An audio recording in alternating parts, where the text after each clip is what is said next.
And good morning. It is 8:07 on News Talk 1079. It's a Monday, November 3rd. It is election eve.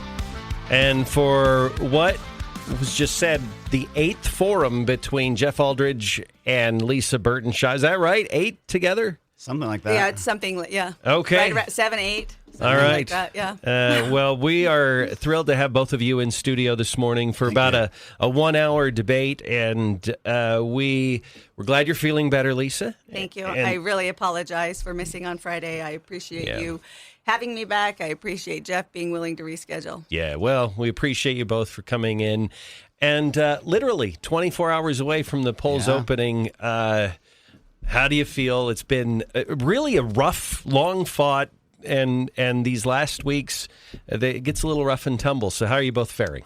I'm pretty excited. It's been amazing, just the momentum, just connecting with people, looking forward to the end, get back to a little bit of normal life, connecting with the family, that type of thing. One of the things that I've heard, and we'll get to the debate in a moment, but we can chat for a second here. It's sort of this common feeling that candidates will tell me, I don't even care how it turns out. It's going to be a relief to have it done with because it's such a grueling schedule. So, yeah. I would agree with that. Yeah. I sure agree with that. Yeah. So, all right. Are we ready for this? Let's do it. And as I say that, Yeah. the appreciation for Jeff, for Christian to come here to do all of those forums, people have been engaged. Yeah. That's what makes it worth it. If we were showing up to one person, two people, then it's the engagement of the electorate, the voters, the citizenry. That's really what has made that makes the difference, because local politics is where you make the decisions. Yeah. All right. And indeed, it feels like there has been a higher level of engagement this time around. And I think that happens when you have, in this case, I think there are two very robust, organized, funded campaigns that are going on, and that gets people involved too. So, all right. Well, let's begin. We've actually, Jeff came in because we had allotted the slot on Friday. He's answered some of our questions, but we'll ask similar questions during the course of this debate. We don't have a lot of strict rules when it comes to timing. There's not a clock, but Julie and I may cut you off. Don't be offended. Don't take it personally. We just don't have a ton of time, and so we may cut you off and move on to another issue and make a very concerted effort to be fair and make you feel like you've had a chance to get your side out. So with that, should we begin? Let's do it. All right. Lisa, first question for you. You supported the 2021 ImagineIF plan and the city's impact fees. Those are now the subject of a 2024 lawsuit by the Eastern Idaho Home Builders Association, claiming that they're unlawful and that they drive up housing costs. How do you respond to the argument that these policies are making Idaho Falls less affordable for working families? Sure. So the impact fee lawsuit the home builders brought against the city, they have kind of given a lot of reasons why they think that they are. It's a really big, like, you can't do this, you can't do that, you can't do this. So that will get worked out in court. Here is why I completely support impact fees, because impact fees can only pay for capital projects, which means things that last longer than 10 years. So impact fees on residents pay for parks, police, station and vehicles, fire, station and apparatus, and streets. Yep. So that allows for the city to invest in those kind of necessary items that the city needs, and then the tax base can maintain them. So they've been legal in the United States. Ada County has been using them.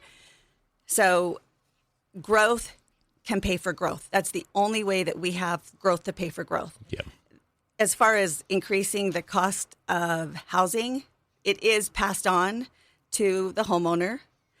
If you develop in Idaho Falls with a home versus like Ammon or Bonneville County and you need to hook up to their wastewater system, it's even. Okay. So for Idaho Falls, you get streets, parks, police, and fire. Okay. And in Ammon, you get a city hookup to the sewer. So as far as like rising home costs, it's a wash. But they are pushed on to the homeowners because there is an impact, and current residents cannot pay for that impact. Okay. Jeff, we'll give you a few seconds to respond to that. I do think that there is a good need and use for impact fees, but I think we need to maybe address how it's done. Because right now it's a fairly flat fee, no matter what type of residence or multifamily you have. So for residents, it's about $6,000 flat base. So no matter if it's a small house or a big house, it's still basically $6,000 flat fee added to it. And then for multifamily, it's about $3,000. And for every $1,000 that you add to the cost of a house, which is going to have to go down to the end purchaser, you're in our area, you're eliminating about 650 people per $1,000 that you add to the housing cost.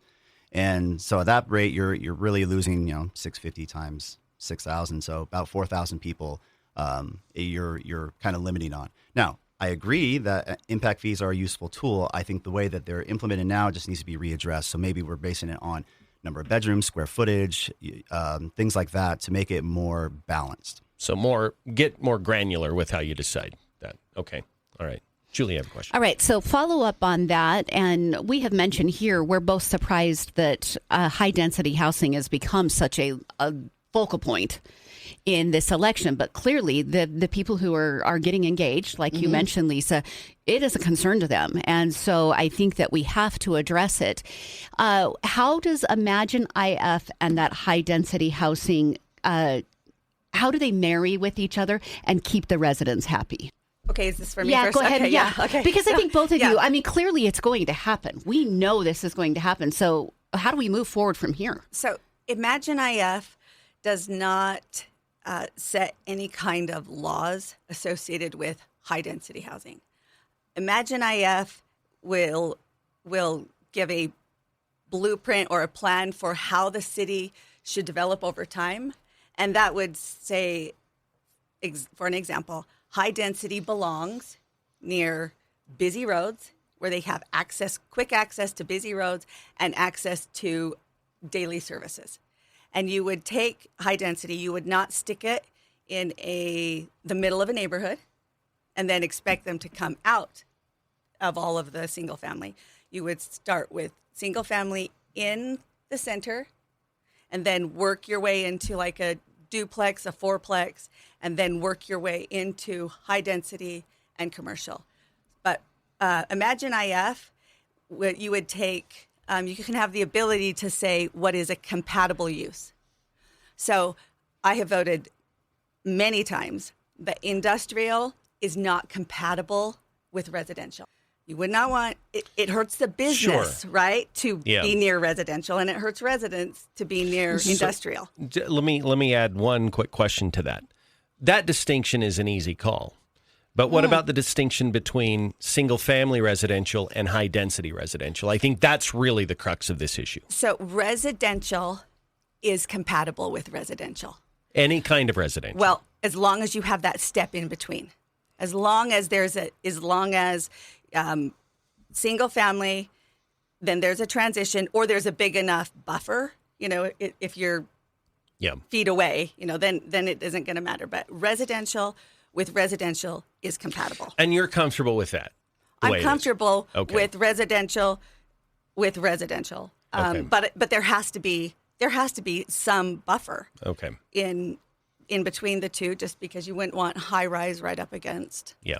Okay. Sure. So, Jeff, if you had an opportunity to vote the way Lisa has prior in City Council, what would your vote have been according to ImagineIF and high density housing? Yeah, so the ImagineIF as the comprehensive plan, we need to be careful because it does have legal backing. Because if we were to say something in the comprehensive plan and then not allow it when someone petitions for zoning, then the city would be legally liable. So we do need to be careful because it does have the weight of law, even though it is a plan, along with our ordinances. And I think what a lot of it is I don't think the regular citizens who live here just think that residential is residential. I think there's different types. And I don't think that a fence is a big enough transition zone from your neighborhood to a 3-story apartment on the other side. So what changes would you make if you're the mayor? Yeah, so we want to make sure that we have those ordinances and we're properly following those transition zones and so maybe we have to extend them. So maybe we have to look at them. If we're not currently setting up the proper framework for developers to work in, and we're allowing R3 high density right in a fence and then somebody's backyard that's looking down into, then let's see what we need to do in terms of like setbacks or transitions or anything like that. So we need to be thoughtful as the city to allow the developers to work within a framework that makes sense for the quality of life that we want for our residents. Okay. All right. Okay, so let's just keep on down this road about infrastructure. We've talked high-density housing. The city has a multi-year backlog, Jeff, of road and utility repairs. What would be your first infrastructure project as mayor? Ooh. And how are you going to pay for it? Because taxes are a big deal. So clearly there's stuff to be done. Where do we go from here? So looking at the backlog, we'd have to take a look at which capital project impacts the most people, and just prioritize it based on that. So obviously it's going to be like the main arteries of roads and things that most people use most often. And so we'd have to look at what our budget's already set for public works. And then rather than even what I want to hope to not do is we don't want to have to raise our taxes or try to find revenue in other ways. So if we can be more efficient and effective with the dollars that we have, and then be more resourceful to all right, well, this is the nice to have versus this is what our needs are. We need to focus on that so we can go through the backlog. That's the priority step that we need to do before we would even consider, trying to find new sources of revenue to pay for any sort of backlog. But in terms of priority, it's definitely the things that affect most people most of the time. Okay. All right. Would you like to follow up on that? Because you've been part of these I would be interested to know what the backlog is. Okay. Well, you feel like yes, the projects are done? There's not a backlog, but there is a plan to get the things done that the city needs to maintain. So just in Idaho Falls, we have doubled the water capacity from the water tower. Okay. We've added power generation out to our to the whole system through the new peaking plant. We've completed the North Loop. The power reliability for the northern section of town. We've built a police station. We've built 2 fire stations. We've added the fiber network. All of the main arterials are in good shape right now as far as potholes. We've just finished Pancary Bridge. We did the Woodruff and 17th Street. We added the second lane from Woodruff out to Yellowstone. Mm-hmm. So that is not to say that there aren't more ongoing projects as growth comes, but no big backlog.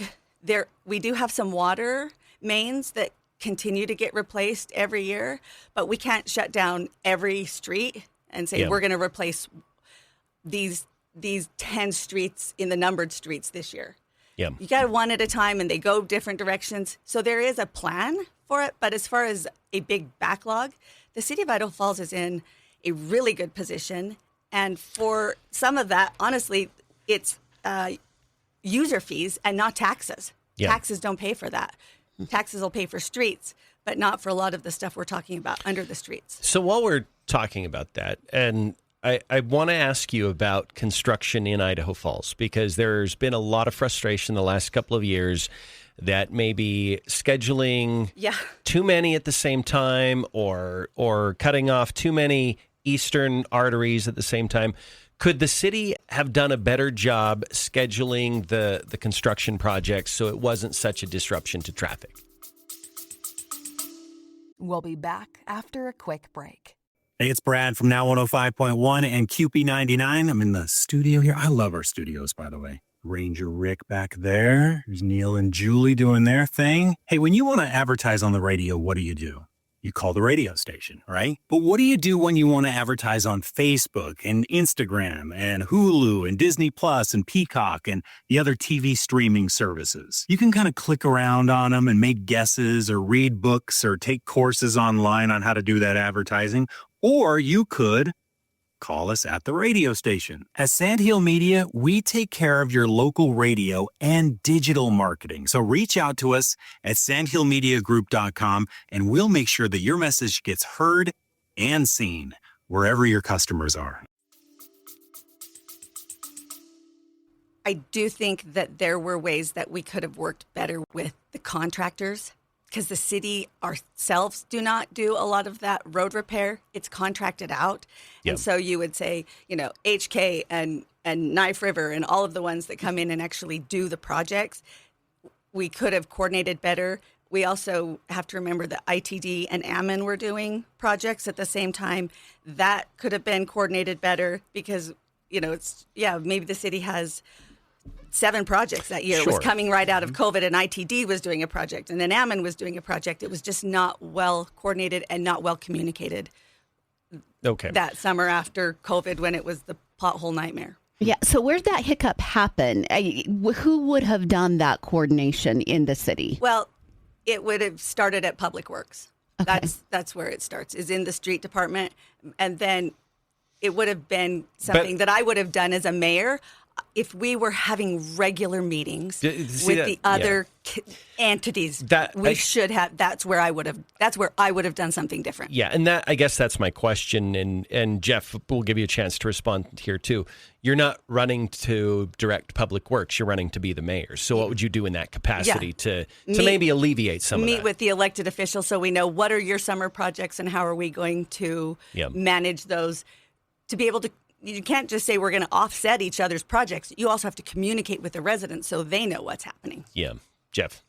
Yeah. No, it's a hard one when you have county, ITD, Ammon, surrounding areas, and they all have different schedules.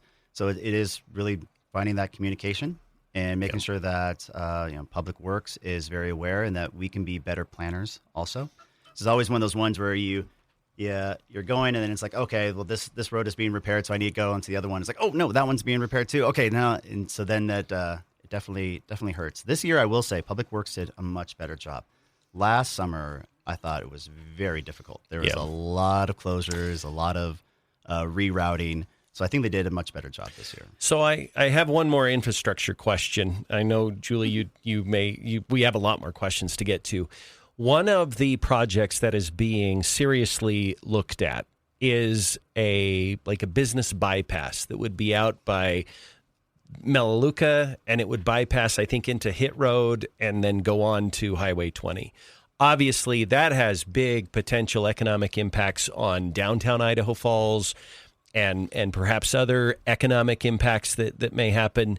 A lot of people around here would like it because it would help alleviate congestion for regional travelers. It would expedite their efforts to get to Rexburg, for instance, or even people who live in Ammon and Idaho Falls. As mayor, would you support that loop or would you oppose that loop? I don't know. I'd have to look into it more. I'd have to see what the cost-benefit analysis would be. Okay. Clear and concise. Lisa? Okay. So sitting on that committee that looked at that loop, that was something that we took to the public. We'd heard it in our first public meeting over and over that we need a loop, and we took it to the public, and the people who live down in that area would absolutely not support it. They have property rights. The county came back and said it is impossible for us to move forward with the proposal of this loop. Just because of personal property rights and the limitations that we have on takings. Yeah. And so like eminent domain. Like eminent you couldn't domain. just take it over. You just can't take it. And the county, for good reason, we worked with residents down there, and it was determined that 65th South will be a strategic arterial. We don't have any strategic arterials right now in the city. It's how you keep roads going more than 50 miles an hour, but you're still going to end up at those stop signs. It was determined that there is an impossibility to go north-south along Ammon or Hit because they already have, Ammon, Hit, Iona, Crowley. There's just too many accesses there. So what I'm really proud about is that for the first time, Idaho Falls, Bonneville County, Ammon, Iona, and Yukon have all adopted this plan. A regional plan for traffic that includes a strategic arterial south of town. And the other big one that will affect Idaho Falls is actually the US 20 interchange coming off of I-15. That will make a significant difference to the city of Idaho Falls and how we try and knit those neighborhoods back together. That is going to be a really good challenge for the city, but residents will have to be involved in that as well. Okay. All right. Jeff, let's move on to the concept of restoring trust. You've made that a centerpiece of your campaign. What's the single most important action you would take in your first 100 days to show to the residents of Idaho Falls that City Hall has, that trust can be restored there? The biggest thing is just being accessible. So I want to make sure that I would try to figure out what the right cadence is, but at least initially, at least do 2 like public town halls style, or maybe not make it too formal, because I think at a certain point, I think people might want to address city council, but that's intimidating to go up there. So if we can do it a little bit more low key, very just personal, and make myself accessible, and others too within the city, to have public come in and to really listen and engage and not make these artificial things where it's like you only have 3 minutes. We want to be conscious of time. We want to be able to hear from people and hear what their concerns are and be able to address those. So, and if we start that partnership, that collaboration, and then try to make those meetings in an accessible time, not during the middle of the day on a Tuesday, but where people, working families, can actually come and attend and be a part of, and really show sincerely that we're listening. So that is a huge first step in just regaining that trust. And Lisa, do you have a concern with this? Do you feel like this needs to happen? I do. I have felt like this for a long time. This is a big reason why I am running for mayor. I think we have to go to the people. I think that we have been, accessible. Come to this forum, come to that forum, come listen to this, come listen to that. It does not attract people. It is intimidating. We can't respond back to people in a city council meeting because it's not published on the agenda. And so to have this two-way dialogue back and forth during a city council meeting is actually illegal. That makes it intimidating because now you're just talking for 3 to 5 minutes without any interaction, and yet it's illegal for us to respond back. So it has to be us going to the neighborhoods. It has to be not just, come here to listen to this forum and we can have this exchange. When you go out into the neighborhoods, let's talk about it. What's happening here? Getting the feedback. I think it's about not just being more approachable for us, but we have got to approach people. Our community is growing, and we can't just expect that everyone knows how it's always been.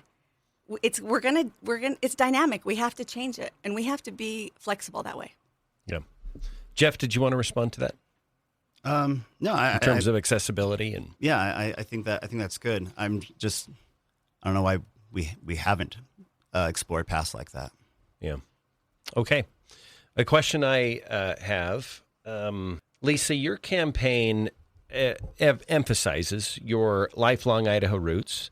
Some are interpreting this as subtly prioritizing longtime residents over the estimated maybe fourth of the residents who've moved here in the last decade or so. And some of your more recent literature calls out your opponent for only being here for around 5 years. And you're insinuating that's not long enough to be able to run and effectively lead. So how do you make that case that your opponent, Jeff, has not been in Idaho Falls long enough to be a mayor, while not alienating a pretty sizable part of the population in Idaho Falls that they have moved here recently? Sure.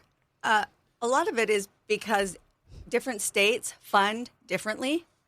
So as we have had forums, it becomes more and more obvious that funding maybe in Washington is very different from funding in Idaho. So the conversation that Jeff and I have had is, the position that I don't want to speak for him, but I've heard many times is the infrastructure before the development. How would we pay for that? In Idaho, developers pay to add the infrastructure. So we don't have a way, unless taxpayers foot the bill for infrastructure before development comes. It has to come together. The only mechanism that the city has to help create infrastructure first is maybe like at Snake River Landing or Jackson Hole Junction, where they become part of a redevelopment agency, and you take something that was blight, like the Monrock. You take Monrock and you say, okay, this was blight.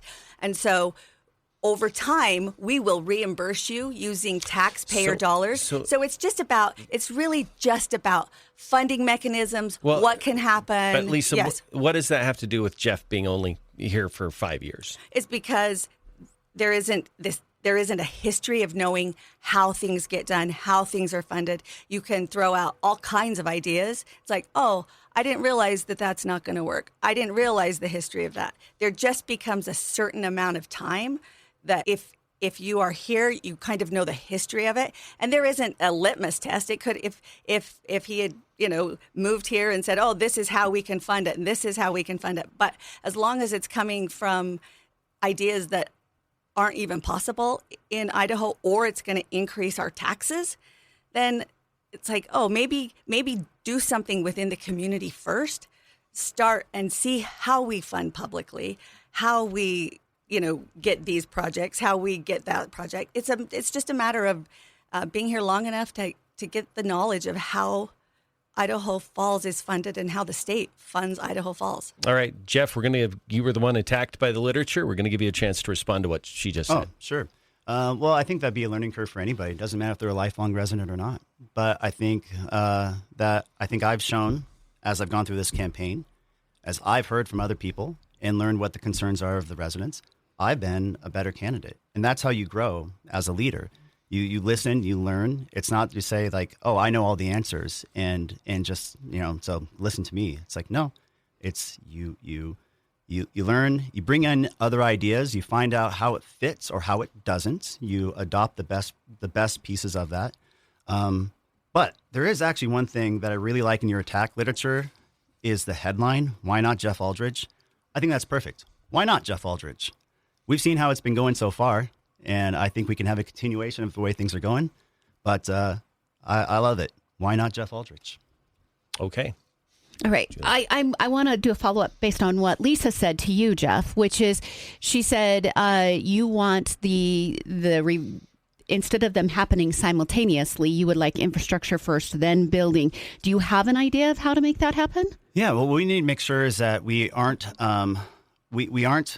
we're not adding strain to our system. So that's what it means infrastructure first. So if we want to, and of course, a lot of that has to do with a developer. They're in charge of whatever streets they need to add for a community that they're developing.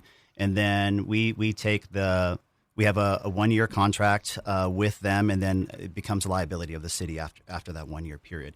But that's specifically within the development itself. However, what we need to do is make sure that the surrounding areas aren't negatively impacted based on the growth or development that's happening there.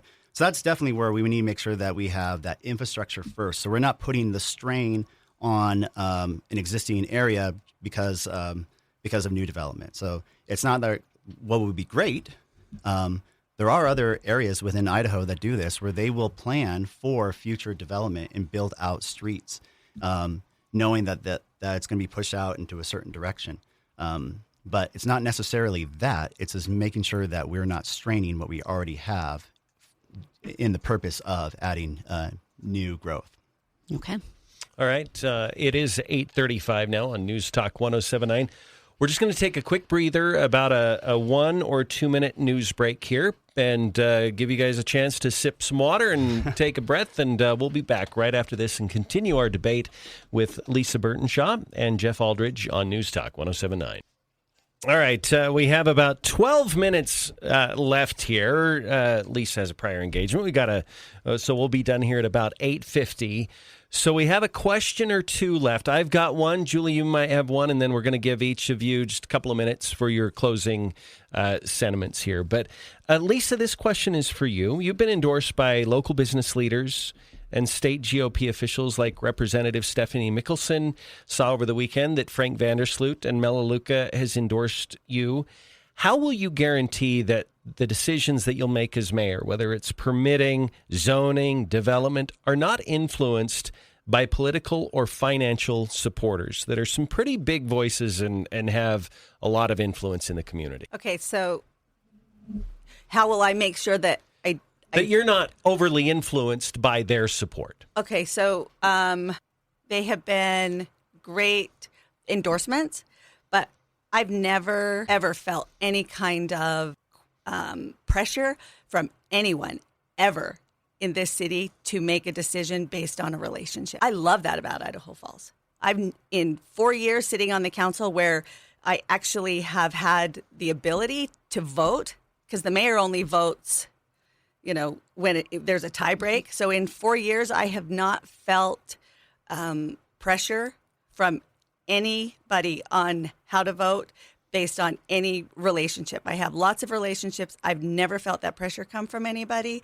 What I will say is that Idaho Falls is not too big to pick up the phone. So whether that is any of my endorsements or anyone else, let's pick up the phone and talk through the issues. Because even this weekend, somebody had sent me an email. I responded with an email. It turns out I sent them a form instead of a link.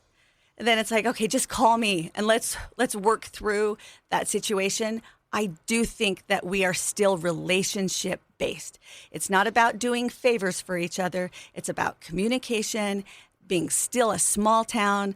Let's work on it together. And don't get confused between pressure and relationships. Okay. Anything you want to respond to, Jeff? Yeah, what's nice is Idaho Falls is small enough for a phone call. Frank actually called me before he sent out the okay on the endorsement this weekend. It was really nice to talk with him, let him know who I am, how I think, and what how I plan to lead as mayor. And it was a really great, cordial call. Okay. That is good to hear, because I don't know if you guys were listening to the program earlier, but we had been talking that maybe it's not Jeff and Lisa that are going after each other. It's people supporting Jeff and people supporting Lisa that are going after each other. Sometimes. I haven't felt you and I antagonistic. I mean, I know that this would make you feel antagonistic on the why not? Yeah, but why I not? felt like that was a different, it's like I was just trying to differentiate myself. Like, here's what I've done. And I just don't know Jeff. I don't know Jeff's positions. So that, I have not felt animosity towards Jeff in any way. Okay. Just to clear up the ad that went out, did you give your approval to the ad? Yes. Yeah, it's paid for. It is. Okay. Yeah, that is my side, and it's a comparison as opposed to an attack. Jeff, I'm sensing you want to respond to that. Well, I mean, there's a lot of stuff in here that's just not true. So it is kind of surprising. I love, or even there's like half truths or things that are like are very limiting. I'll give you an example. So it says, I'm endorsed by Brian Smith. I've never met him at all. I believe he actually endorsed you. It's funded by out-of-state donors. Well, Brian has been supportive of you online. I have seen that. So yes. But funded by out-of-state donors, my dad. You can look on Sunshine. Yeah. Steve Alldridge, Washington State. And Jeff, Lisa, are those the out-of-state? Is that the out-of-state donation you're talking about? I have really no information on Jeff. So it's like, what is it about Jeff that would come to Idaho Falls and say, like, I'm now ready and prepared to be the mayor? And it isn't. So this is just that contrast between, like, here's an example. I really want to build a community center. I think Idaho Falls really needs a community center. But we also can't pass school bonds. So how are we going to get this much needed community center that's multi-generational, that will it's going to take public-private partnerships, which I have done. And I'm really, really willing to use that experience to work at that. Yeah. So that would just be an example of what I think experience, having done this before, having worked within the school system and worked within the city government and knowing how capital projects get done, knowing what naming rights takes, all of that will really add the biggest potential of being able to get a community center for Idaho Falls. We're not going to pass a bond. So I guess respond directly to what Jeff said. According to Jeff, there are multiple either flat out lies or half-truths in the literature that you sent out. Do you stand behind what you said on that literature? Yes. Okay. All right. Okay, I think you do both want a community center. Yeah. So Lisa is saying that she's worked with this and done private partners with city government to make that happen. Do you feel like you have those attributes? Oh, yeah. I and what's amazing is I had an incredible conversation this weekend with a gentleman who is really enthusiastic for my mayoral chances, because that's exactly what he wants to do to contribute to this to the city is to help build a rec center. So, Lisa, just to get clarification, are you saying as mayor you wouldn't even try to get a rec center until we have all the schools funded or bonded? I mean, what is your message? My message is that as the mayor, I would not run a bond campaign, a campaign needing 66 and 2/3 majority until the schools have figured out their facility needs. I won't support one. It's not that I can't say that I can't run it. It's ultimately the council's decision to put that bond measure forward. But as the mayor, I would not support running a bond for a community center ahead of the school districts being able to figure out what they're going to do with Idaho Falls High School and Skyline High School. Those communicate to our students our commitment to them. And my commitment is to the future, and I really care about the schools. Okay. Can those projects be running simultaneously, though? Can there be a bond placed forward again by the Idaho Falls School District trustees, and then also a private partnership with city government running simultaneously? Oh, yeah, that is absolutely how to do that. That way you're not asking the voters to go out and approve more property taxes for two big items. Yeah. I don't think that is likely to happen. It has to be, here's a voter initiative for the schools. We're going to help our schools and our future. Yeah. Okay.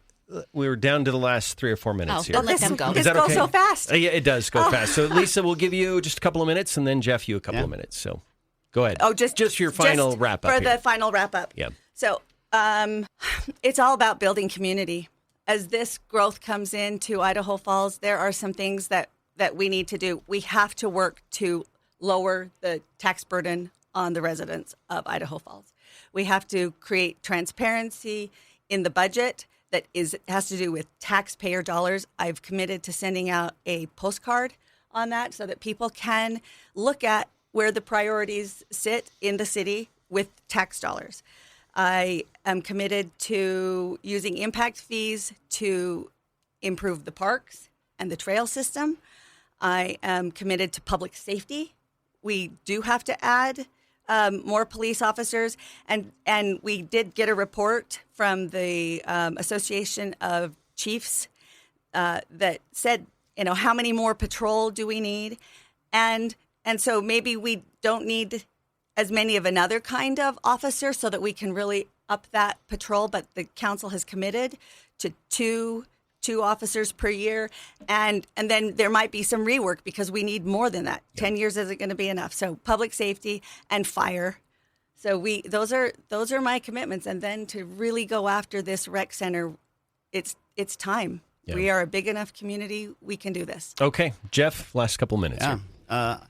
I'm just so thankful for this whole campaign. I think all of us love Idaho Falls, and it's wild to think that on July 4th, I just had a table with business cards at Riverfest. And now tomorrow, November 4th, people will vote, and we'll see who the next mayor of Idaho Falls is. Along this way, just engaging with the public and businesses here and hearing about, what's working and what's not, and how the city can be a better service to this wonderful community. has really made me a better person. And so I just want to say thank you to everybody. I'm so humbled by all the people who have come around my campaign and have supported me. And it's I'm taking quite a sacrifice to do this, with my family and everything else. But it's incredibly worth it for something that I love. So we want to make sure that Idaho Falls is healthy and that the quality of life is great for everybody here, and that we just make it the community that we love. Mm-hmm. Okay. We'll leave it at that. I was going to say, in a moment where we're not candidates, we're just 4 people sitting in a room. It is Jeff's birthday today. So happy birthday. Yes, happy birthday. He even brought cupcakes. Yes. Happy birthday, Jeff. Thank you. And thank you both. You both have had hard-fought campaigns. I know you're both very passionate about this community, and best to both of you tomorrow. Thank you for having us on. Thank you. All right. Thank it's 8:50 on News Talk 107.9. All right, we're back. It's 8:57 on News Talk 107.9. Just a minute left. Julie, grateful to both Lisa and Jeff for spending an hour with us this morning to debate the issues. We got to maybe an eighth of the issues we would have liked to cover, but it's just too comprehensive. Time's limited, and hopefully there have been enough forums and there's enough out there that the voters in Idaho Falls can get themselves informed and make that informed vote tomorrow. Okay, so we'll dissect this a little more in the next hour, but I think the most important thing is there is plenty of information out there. Yeah. Get out and vote. If you did not go vote early, grab a friend and go vote tomorrow. Make sure you get out and vote. You've had 2 candidates who have given a lot of time, a lot of their own money. They've asked family members for money, and they've run very vibrant campaigns. Do your part now. Yeah. Get out and vote. Yeah. Yeah, that's true, and that's what our charge is as voters, right? Is to get out and be heard. So, yeah. All right, and like you said, we can dive into it a little bit more in this next hour, right here on News Talk 107.9. We also have some national issues to go over, and we'll open up the phone lines. You know what? I'm going to make the executive call right now, Julie. We're going to have Friday rules for the next hour. Okay. And anybody can call in? I mean, obviously it's the day before an election, so I'm hopeful if they call in from Pocatello, they'll tell us about that, how they feel about that race. And that's another one we've been watching rather closely. So we'll do that next hour, right? To be honest, I needed that conversation there. I had kind of lost hope in Idaho Falls over the weekend. Which conversation? Just the conversation between the 2 of them and their desires to be good leaders and stewards of a city. I needed to hear that Frank Vandersloot called Jeff Alldridge. Yeah. It had gotten a little too ugly online for me. Yeah.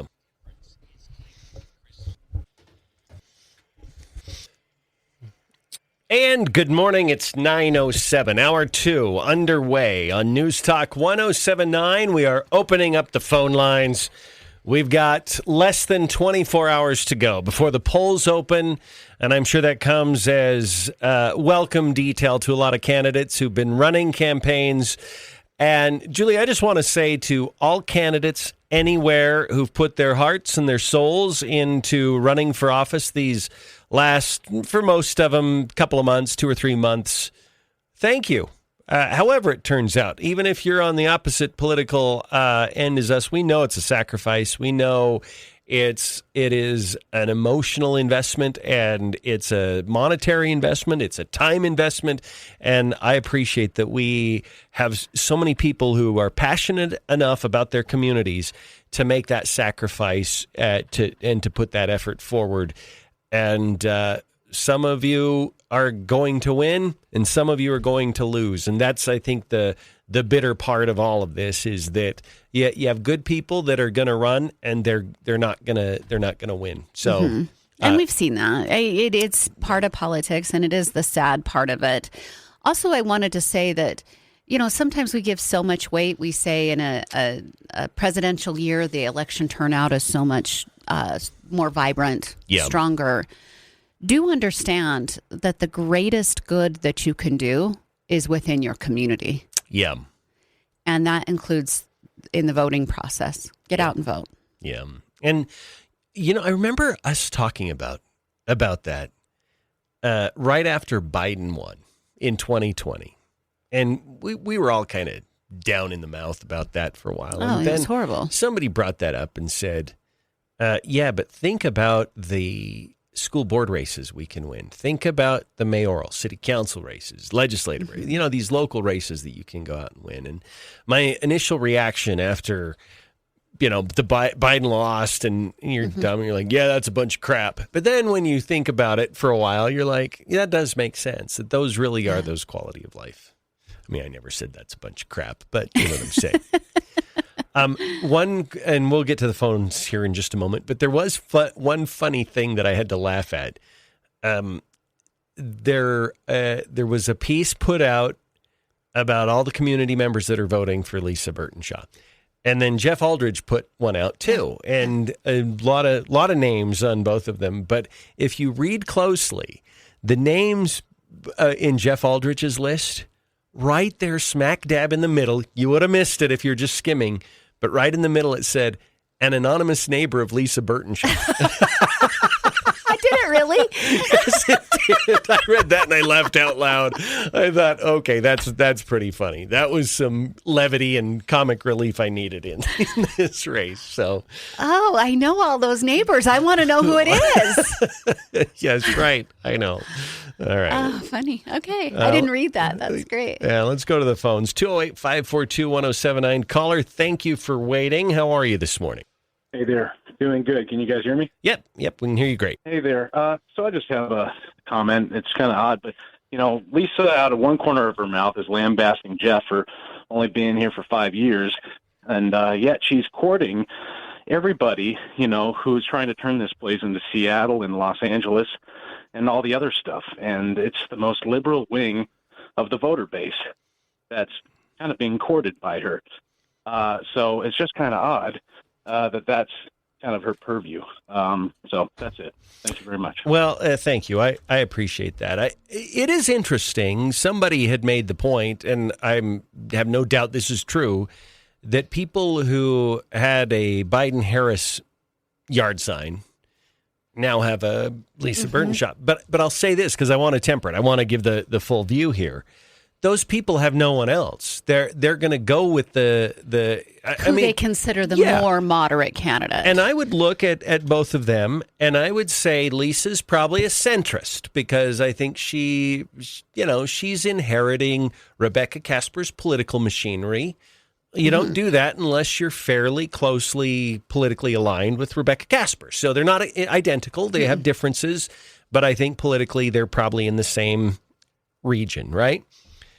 And you have Jeff Alldridge, who I think is more conservative. He has a more limited government view of things. If you had a far-left candidate, those people that had a Biden-Harris campaign sign, they'd have the far-left candidate. It's just they don't have anybody else to go to, so the best that they can get for them is the candidate that's in the middle. Right. So I want to be fair and not say that, well, because of this happened, Lisa's going to be exactly like Biden-Harris, because I don't think that's going to be the case. I think it's just those people that support Biden-Harris, that's the best they're going to. That's who they're going to align with. Yeah. All right, let's go to the phones. Hi, caller. How are you today?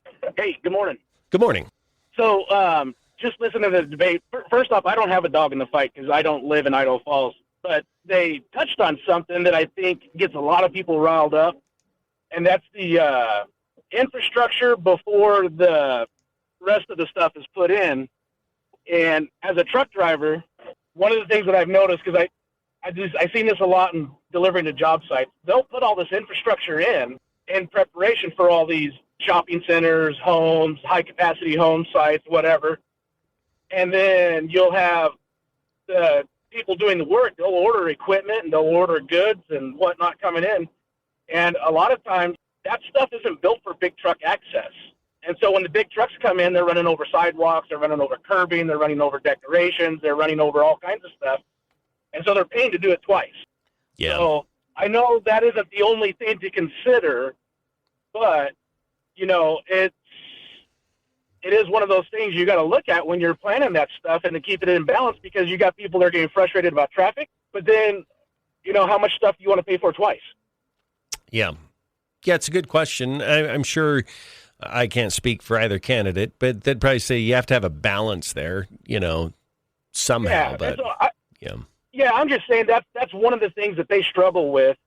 And I don't know if they look at that specific issue, but it's something that I've noticed that because Utah was really good about this. They'd put in these nice little tiny roundabouts meant for just cars.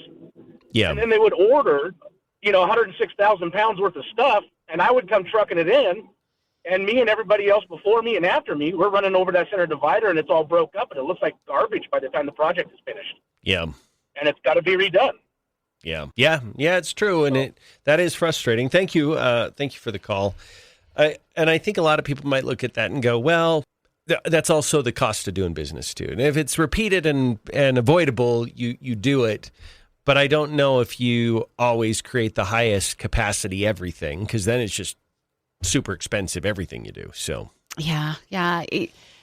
There is definitely a skill set involved with planning and zoning. And it's difficult to probably change people who are tenured, for a better word, for lack of a better word, tenured into those positions to think a little bit differently. Yeah.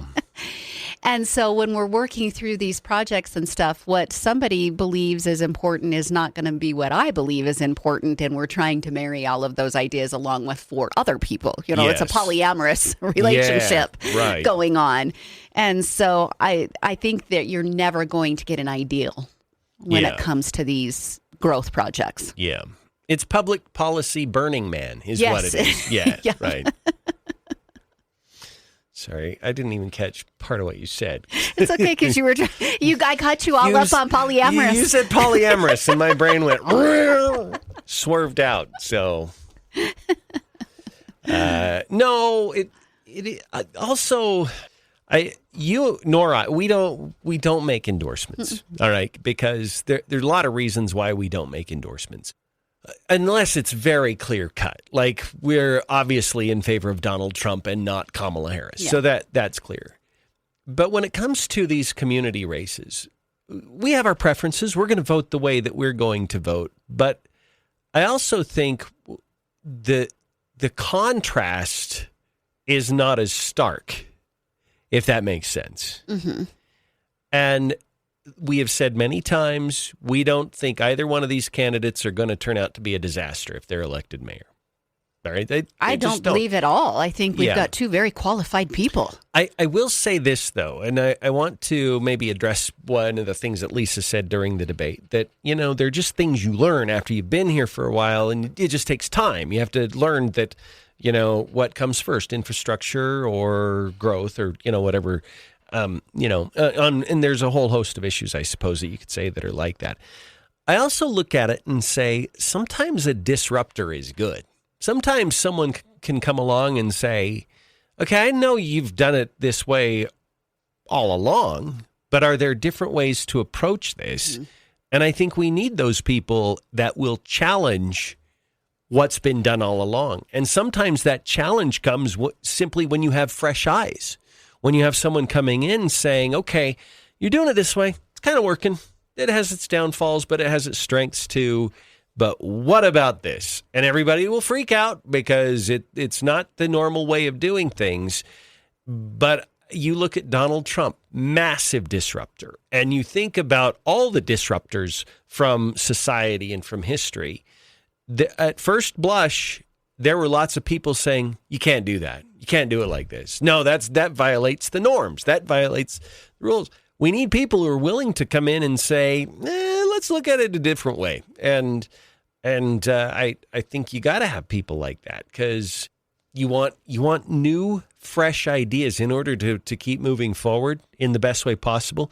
You have to be willing to fail, and that means you have to be willing to try things. Mm-hmm. In order to really succeed, you have to be willing to fail at a few things. So we've kind of heaped praise on these 2. Yeah. I can be a little critical for a second. I think, and they've chosen to run, so they have to be willing to take this criticism. Yeah, I think probably both of them, if I was to identify a similar weakness between the 2, this is a weakness that they both share. I'm not sure where Lisa has gained friends and who she would consider peers at the city and everything, if she can go in and make heads roll. Yeah. And I think Jeff going in is really a nice guy. Yeah. And I don't know if he can go in and make heads roll. And I think we need a little bit of that from both of them. I would agree. The attribute. I don't think they need to go in with an axe. No. And take everything off. But a good little machete would be all right. A nice little trim would be all right. Yeah. And I'm not sure either of them are all the way to that place yet. Well, and it could just be the nice guy approach to that is attrition. You look at it and you're like, okay, you are showing up, you're doing your job. I'm not going to fire you, but when you leave, we're not replacing you either. Yeah, and that's one way to handle it, as long as it can happen in a somewhat speedy manner. Right, that's true. Sometimes you have to make cuts faster than that. So, but when you're not in a budget crisis, I think you're more willing to keep on. Yeah, you're probably more willing to take an incremental approach and do it that way. But yeah, I mean, I would agree with you. You're probably also not going to get elected talking about how many cuts you're going to make. Oh, it's going to be a hard sell. Yeah. That's a tough one to tell people. Yeah. And Donald Trump, well, even Mitt Romney, and disclaimer, praise of Mitt Romney ahead. Okay, I think we probably ought to prep our audience. Ooh, I'm feeling gross already. Get ready. I'm about to say something nice about Mitt Romney. So brace yourselves. I remember one moment he talked about, he's like, I like being able to fire people if they're not working out. And any good business person is going to say that. You like being able to fire people. It doesn't mean you like firing people. It just means when it's not working out, you want the latitude and the ability to say, it's not working out. Mm-hmm. Yeah, you brush up your resume. You're going to need to find another job. And so I remember he took that, and Donald Trump, his tagline forever, you're fired. That it's part of a free economy, right? That people do get fired. So I look at this and I'm thinking there are sensitive and kind ways to do it, or at least ways that aren't as catastrophic. But I do think you have to be willing to go there and do that. And it's sort of like the not a dollar more crowd, the SOS people. They will protect the institution at all costs. And I'm not like that. And I think a lot of people are not like that. They want to look at every piece, make sure that it's running as optimally as it can, and then you make the changes that you need to make things work better. And sometimes that means people either get moved or they get moved out of the system. And that's okay. It's just part of life. That's how it works. It is part of life. It's a hard culture to battle, because I think we've become even more entrenched, and I mean culturally, not me and you. I think culturally, we have become more entrenched in the concept that we deserve a job. Yeah. No one deserves a job. You earn a job. Yeah. Now, by the same token, an employee is not a slave, which is why I always say it's basically you're making a contract, whether it be verbal, written, whatever, depending upon what kind of job you have. But I, as an employee, am going to show up. I'm going to work my scheduled time. I'm going to give you the most efficient work that I can. And I'm going to be a team player. I'm like all of those good things. And then in the same token, I'm going to be treated well, compensated for what I bring to the table. Those are the best kind of relationships. Yeah. When someone, especially in the government, when they have a job and they start acting like they deserve the job, no matter what their performance is, for me, that's a time to go. Yeah. And this is a culture that's become a little too familiar in government work. Julie, there's a phrase that drives me batty every time I hear it. A livable wage or a living wage. Mm-hmm. You should get paid what you're worth. You should get paid what your boss is willing to pay you and you're willing to accept. So to set this arbitrary figure that every job out there needs to be at $40,000 or $50,000, whatever. And who decides what a living wage is anyway? That's such a subjective term. So I've always despised that because it's this, there's zero acknowledgement that of what a job is worth in terms of what the contribution is to the employer. Because some jobs are worth $10 million a year. Some jobs are worth $7.25 an hour. Yeah. Right? And so you get paid whatever you agree upon, and if you don't like what you're getting paid, you have options. You can ask for a raise. You can make yourself more valuable and then ask for a raise. You can quit your job. You can, I know sometimes these things take time, but we act like the employee is always powerless and the employer has all the power and there's nothing in between. And that's just not true. It's not the case. So I have a real life example of this. I was chatting with somebody on Thursday. They are near my age, so it's taken time, just like you said. Yeah.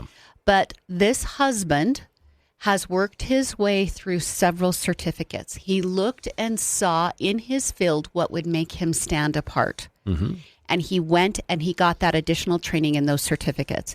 He has now extended his qualification past the salary that he's being paid at his major job, his major corporation here in East Idaho. He's got two options. He's been offered a job that is going to give him a $20 an hour raise, but he would have to leave the area, or he can now go negotiate with his current employer and say, I've done my work. I've made myself skilled. Are you willing to pay me more because I have this other job offer? Who's in control there? Yeah, right. Exactly. And it was because of the hard work and the time put in by the employee. Yeah. Do that with yourself. You're not owed anything. That's, you know what, make yourself worth it. Yes. Your ability to leave a job is leverage. Yes. And that's okay too. Employers are saying, they were just applauding what I was just saying. Now they're going to say, shut your mouth. But you can't. Well, we'll lose the good people. Yeah. But that's if you want, as a wife to a business owner, you would much rather have the ones skilling themselves, becoming so skilled. Yeah. That you have to pay them more versus the ones not doing anything for the salary you're giving them. That's true. That's true. Paying somebody little for doing nothing is worse than paying somebody well for doing a really great job. Yeah, it's true. All right, 9:26 on News Talk 107.9. We're going to break away. If you'd like to reach us, 208-542-1079 on the Stones Automotive Group call and text line. So I think there's actually a setting in OBS that you can flip. I can flip it. Yeah. The reason I haven't done it yet is because all the words will be backwards behind you, but maybe that's better than us look like we're not talking to each other. It looks like we're flying a plane, front and back two-seater. Okay, let's see. Resolution. Okay, it's not there. It must be in this one. Oh, wow. We got a lot of comments on I can't see them all, but. There you go. You're flipped. There we go. This sounds like I'm talking down to people, but I don't mean it this way. Mm-hmm. I'm not sure people quite understand the Idaho Falls city limits, meaning I don't even know if somebody could draw it on a map. Yeah. So I think we get all worked up about certain things that aren't actually part of Idaho Falls. It was a county decision. Yeah, that's true. And that sounds like I'm like, well, you don't know what you're talking about. No, that's not what I mean. I think it's important to learn. Like if you've got a gripe about something or a need for an improvement, really identify, is it city? Is it county? Is it, because the lines are all wonky, and we have brought in we did some eminent domain of some area south of Idaho Falls. I couldn't even draw how much of that went into Idaho Falls. Yeah. I don't even know what it is. So we need to be very aware of that when we're talking about these issues. Yeah. I didn't know that they had come to a resolution on the bypass. I didn't know that was at a closure either. Yeah, that business loop. In fact, I was getting kind of excited, hoping that would happen. But it sounds like they're going to opt for a not like a highway loop, but rather maybe widen roads and increase the speed limits on it. So, which is like a Temu version of a business loop. Where'd you get your business loop? I got it at the dollar store. I was going to ask you on air, so maybe we can do this. What do you think the power of endorsements do for a candidate? Because I don't think it does a whole lot. I think it's more, well, you know what? We got 20 seconds. So let's ask me that question when we get on. Okay. All right, 9:31 now. News Talk, 107.9 Neil Larson and Julie Mason on this Monday, getting election week. Tomorrow's election day, and we're getting things kicked off here this week. Julie asked me a fantastic and intriguing question during Facebook Live during the break, Julie. So I said, hold off. I only answer certain questions on air. So go ahead and ask Okay, that Your question. Royal Fetching Highness. Thank you. I based upon, well, we talked earlier. Let me set this question up. We talked earlier about how we felt that there was a pivot point in the way that this race was being fought on social media. Yeah. And I'm not even sure it was being fought prior to this. The sides were saying they're positives and this is what we are. Yeah. And then all of a sudden we had that ridiculous question about religion in the debate. And I felt like that kind of pivoted everything. It's a weird swerve, yeah. It was a weird swerve, and we never quite corrected back onto the road all the way. Yeah. And with that pivot brought this onslaught of endorsements. Yeah. And so I was wanting from you, do you really think endorsements are that powerful? So if it's Neil and Julie talking about Grand Peaks Prime Meats, yes. Which we'll get to that in a moment. But it's not food, though. No, you're right. It's not. I don't think. Here's where I think endorsements matter. What is the collective flavor of all endorsements? So any singular endorsement, I don't think it matters that much. I don't think you're going to sway a bunch of people with one endorsement. Okay. I do think, though, if you can, if I were running for the legislature and I got endorsements from leadership and from, 35 legislators, all of a sudden that gives you some legitimacy. Like you're instantly legitimate that, okay, this person is ready for prime time and ready to be there. If it's just a singular endorsement here or there from any person, I don't care how influential, it might move the needle a little bit here or a little bit there, but I don't think there is such a thing as a silver bullet singular endorsement. Okay.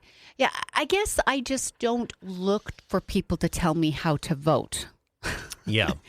I feel like that's such an individual decision.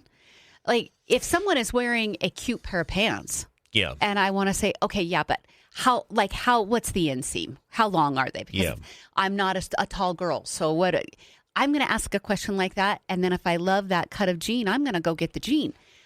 That's a difference to me versus an endorsement about a food or a product. I'm going to talk to somebody who I feel really likes the same kind of fashion that I do or the same kind of food that I do. And I'm going to go that direction. With a political endorsement, it is just so personal to me. I don't really look at those endorsements and give them a lot of weight. I would agree with that. I also think, though, that sometimes endorsements can also backfire on you. I think it does happen sometimes. There was a very funny moment years and years ago, probably 15 years ago, where you had this national atheist group, and they were talking about who they were supporting.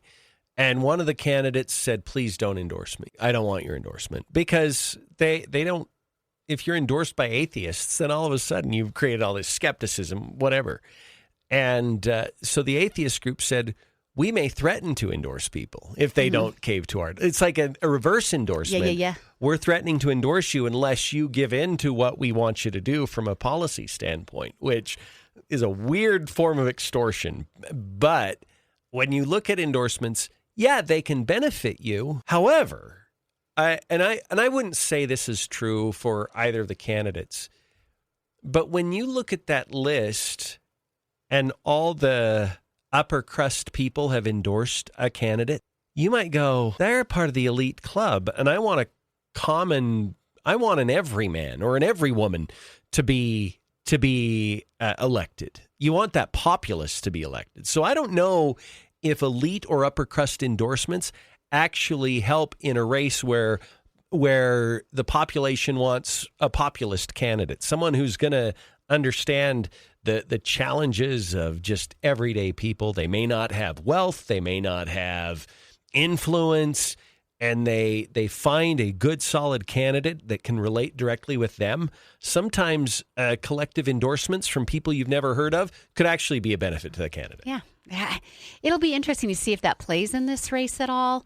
I just thought that was a weird direction following the religion question. Yeah. And I mean, it is fair to look at Lisa's campaign and understand that she got a lot of the high rollers. Oh, absolutely. She did. Yeah. And that might play well and that might not play so well. And it was a strategic decision on her part. Yeah. To do that. Oh, I think so. I think so too. And all right, let's go to the phones. Caller, welcome to the show. How are you? I'm good. How are you? Good. What's up? So I actually do think endorsements can be helpful. You guys have a really good sense of the pulse of every candidate, but not all of us really do.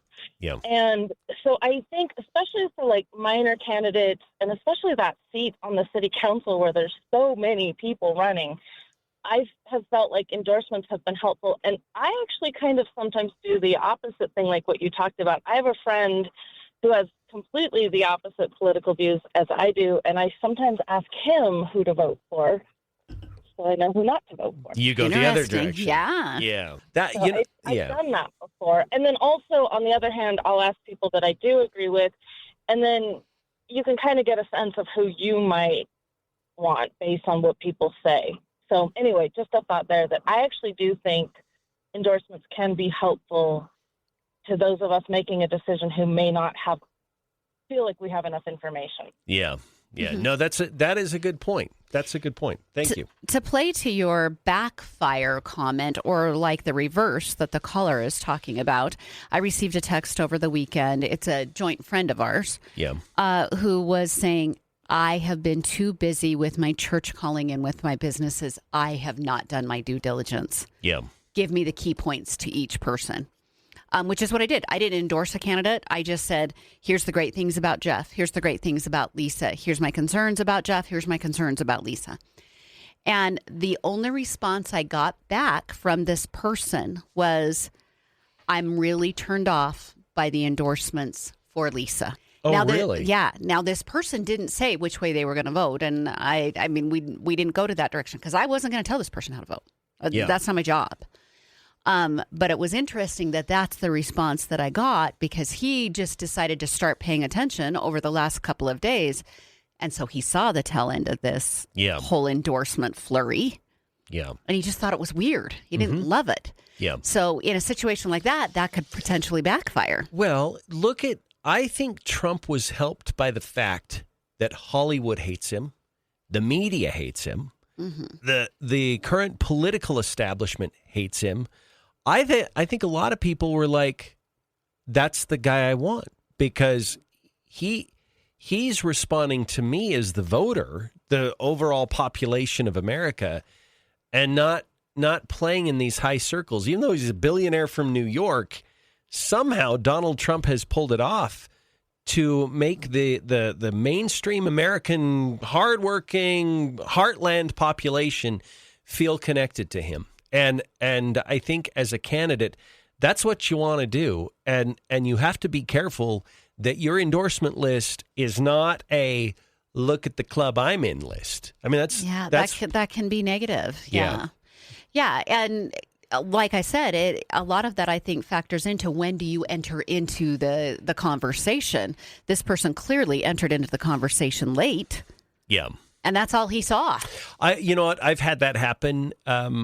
Many times. A big election is coming up. I'll get a DM.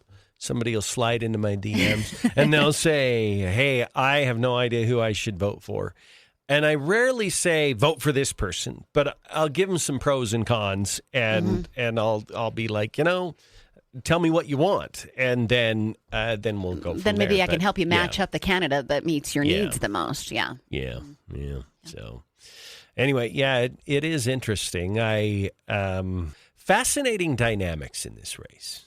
You have multiple points of contrast in the Idaho Falls race. You have a man versus a woman. That's relevant. You have a newcomer versus a generational family member. That's going to be relevant. You have religious contrasts, which wasn't relevant up until a few days ago. Still isn't to me, by the way. Yeah, right. But it became an issue Yes, in the it campaign, did. right? So you have all these points of contrast, and I can see multiple points that can cut different ways. Another point of contrast is the people that I think they're both appealing to. I think if you look at Lisa's endorsement list, and this is in no way denigrating her at all, but when you're getting the endorsement from Stephanie Mickelson, from Frank Vandersloot, from others, I mean, that's a different endorsement than, say, Jeff's list, where he's got a lot of middle-class business owners getting behind him. He's got the kind of the every man, even though Lisa would say, no, I appeal to the regular people, the normal people, the average people. But it's why you have to be careful with who you're listing as an endorsement, because you can appear disconnected if you're not careful. Yeah, and not every endorsement carries the same amount of weight. So if you have 4 big names that might have irritated some people, that might play against you. Also, can we take Jeff and Lisa and move them over to the side for a minute? I know this race is about them, but can we put them over here? This has nothing to do with Jeff and Lisa, what I'm about to say. And I was kind of getting pretty disappointed in a certain group of people who were fighting back and forth on social media over the last few days about this race, because they actually weren't fighting about Jeff and Lisa. Yeah. They were fighting about personal scores they were still trying to settle. Can I just say to those people, get over yourselves. It's time. Yeah. The city will never get better unless you can bury your darn disagreements. Yeah. And start operating like a kind human being. Yeah. Yeah. I think that's true. And that, it all goes back to the cancer that is social media. Yep. I mean, I'm sure there used to be a little bit of this, and you'd see it play out in super slow motion in the newspaper opinion pages. But you had a 24-hour news cycle in between messages. Now it happens seconds, and they're fighting back and forth, and it escalates so quickly. There's no cooling off period, and so these conversations can spiral out of control really fast. Look, and I say that as somebody who's had to get over it. We have one certain politician here in East Idaho who, in our situations where we have talked face to face, has been so incredibly disrespectful, especially to me. Yeah. You know how much time I give that guy in my head? None. Yeah. It's not worth it. So I say bury your hatchets and get over yourself as somebody who's had to do that. Yeah. Like, I could let that just dominate my thoughts. It's not worth it. So you guys need to let it go. And we need to make a better Idaho Falls, or a better Blackfoot, a better Pocatello, all of it. Yeah. Agreed. I agree. And get off social media. Other than Facebook Live right now. Other than when you're on Facebook Live. Like, after the show's over, get off social media. All right, we'll be back. 9:44. All right. You know what, Glade? I didn't look to see what two kind of phones they had. I think Lisa had an iPhone, because I always have my phone propped up right here. That way I see if I get a notification, like we'll have a lawmaker text us or whatever. So my phone is propped up right here. Lisa put hers down right next to mine, just probably because, there's phones. She said, I think hers was an iPhone, but I can't settle the score, Glade, because I don't know what kind of phone Jeff had. Yeah, I don't know either. Oh, you know how I can tell? The color of the text. I've texted Jeff. Pause just a second. Jeff has an iPhone. So it was three iPhones to one to Android, Glade. Let me double check Lisa, because I've texted her as well, just to make sure I knew for certain. Lisa has an iPhone. Yeah, I'm not surprised. I'm just so heartbroken, you guys. The Chiefs lost yesterday. It's just making me just so sad. We can hear it. Was it in Kansas City or? I didn't get to watch any of the game. I was at church. I wonder where it was. I was talking to my daughter on the way home. I was driving home from church because it's a drive. And she said when they got home from church, they had watched a portion of it. So she was the one that told me that Kansas City lost. And I did a little mini celebration right there on Highway 20. Yay. I wonder if Taylor was there. If it was home, I'm sure she was. Yeah. Okay, I know you can't watch it right now, but I'm going to send you the video of Trey Sinatra kicking the 50-yard field goal. Yeah, okay.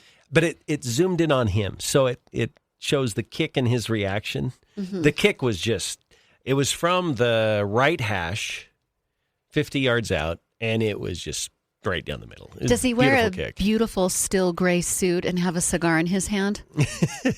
No. Okay. I just didn't know how much of the Sinatra ran through him.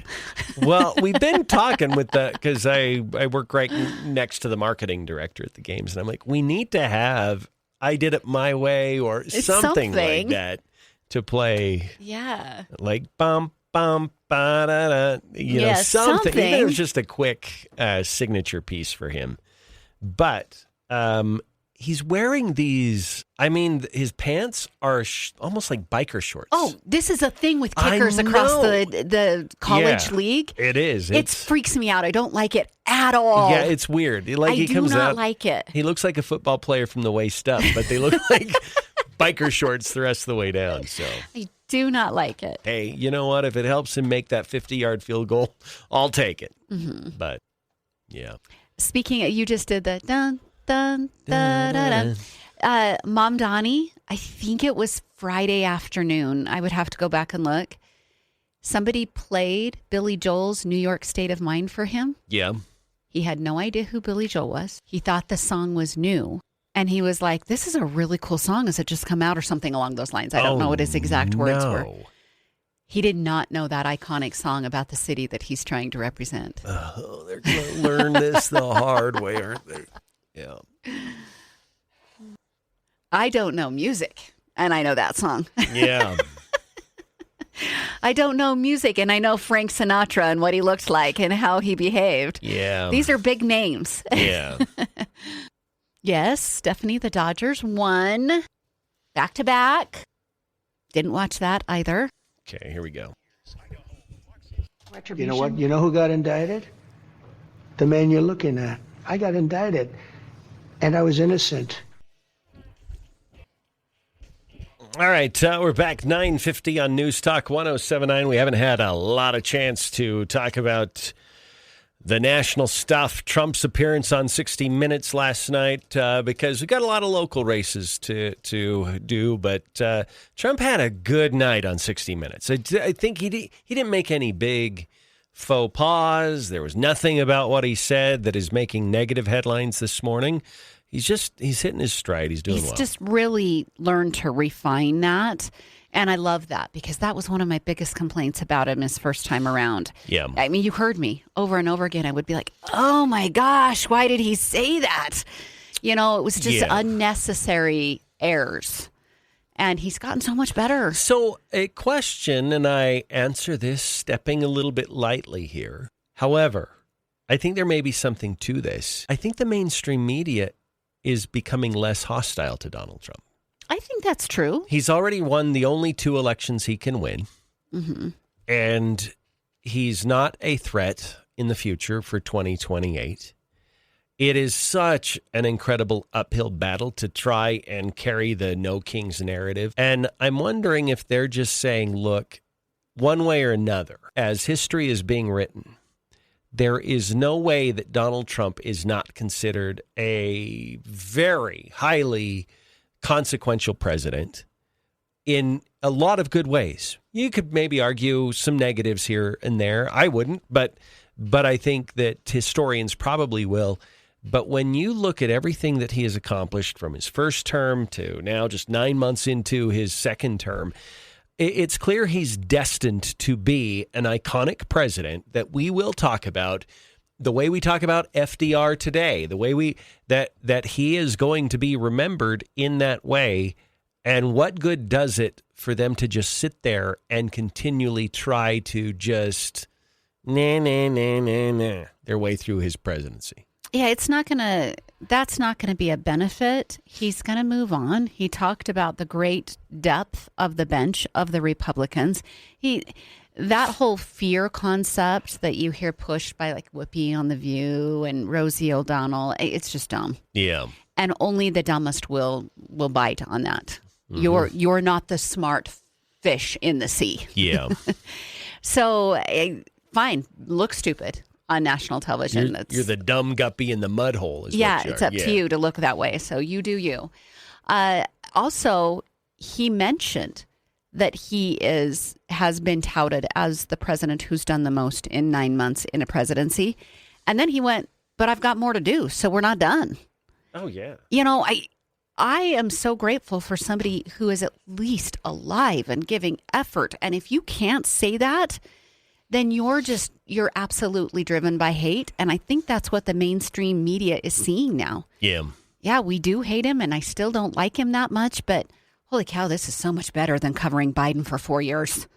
Well, he doesn't walk around with his mouth agape. He knows how to make it off a stage without somebody grabbing him and pointing him in the right direction. I mean, it's weird to me. And you had Gavin Newsom.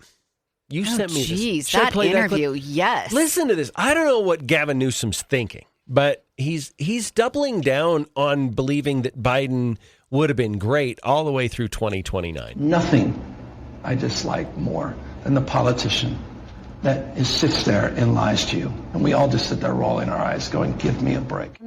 Did you legitimately believe that he was capable of serving as president until January of 2029? Yeah, I think my focus was frankly situational. It was making sure Donald Trump didn't get back into office to experience everything that we're experiencing today. And there was no interaction I had that suggested otherwise. What do you say to Americans who feel misled by you and other top Democrats in what respect? He decided to step about down. The mental acuity of President Biden, that they wish you'd sounded the alarm sooner to give way for an open convention? I'm not going to substitute myself for someone else or for popular opinion. I'm going to express my relationship to my truth with the former president, including at the end of his term, quite literally, in December, which was a masterclass of foreign policy and domestic policy, which I will never forget as we walk through not just the election, but we're walking through the world we're living in. Okay, I can't take it anymore. My relationship with my truth. Mm-hmm. What world do they live in? What that means is if he's willing to say that phrase, he gets to determine if a politician is lying or not. Yeah. Like in his world, he can... Okay, let's do a very real life thing. Donald Trump says he's going to continue to... Yeah. Oh, we can go. Okay. We're way behind. I've got to take a quick break. Go Sorry ahead. about that. All right. We'll be back after this. We'll wrap it up. I'm so sorry. That's okay. I just looked up and we're going to have to... Okay. My least favorite thing... Would you fix that? My least favorite thing about Gavin Newsom at this point... And it's so superficial, but I think it is so telling about how slimy he is the whole body movement while he is talking. The man is never holding still. It is like there's always this shake of his shoulders and this tilt of his head. And it's like he's got this dance that he does all the time. Mm-hmm. It's just weird. Yeah, it's weird. And I think it's somebody that is trying so hard to be everything that he's actually not, which is not genuine. And just physically watching him makes me not trust the man. I would know nothing about him. Nothing. And watching him makes me go, I don't trust you at all. Oh, he has massive sleaze vibes. Like he's just, yeah. So I get to work this morning. Oh, I have to look over here because my camera's over here. And I'm just working away. And I reach back and rub the back of my head. And I'm like, something's a little off. And I had taken the trimmer and clipped my head this morning. And I missed a little strip right in the back of my head. He's got a little tiger tail going on back there. Yeah, it's a little tiger stripe in honor of the Bengals win this weekend. Mm-hmm. Yeah, inadvertent. But anyway, I'm like, Julie, I think I missed part of it. Anyway, she looked, and sure enough, I have a little stripe back there. When you told me, and that brief moment between you tell me, and then I lean around and look at the back of your head, I didn't think it would be so noticeable, but it really is. I know it is. It's kind of embarrassing. It's like, Neil, why do you have a vertical eyebrow on the back of your head? Well, I was like, oh, this won't be that bad. His hair's not that long. And then he showed me, and I'm like, oh, you can really tell. Yeah. So I don't know if I should stay working today, but I will. I don't really want to. It's a fun story. It is. All right, we got to go back on. We got to wrap it up. 9:58 on News Talk 107.9. That is going to do it for the show today. Julie and I will stick around on Facebook Live for a few minutes. So if you want to text live to 208-542-1079, you can catch us there for a few. But tomorrow's Election Day. We'll have a lot to talk about tomorrow morning right here.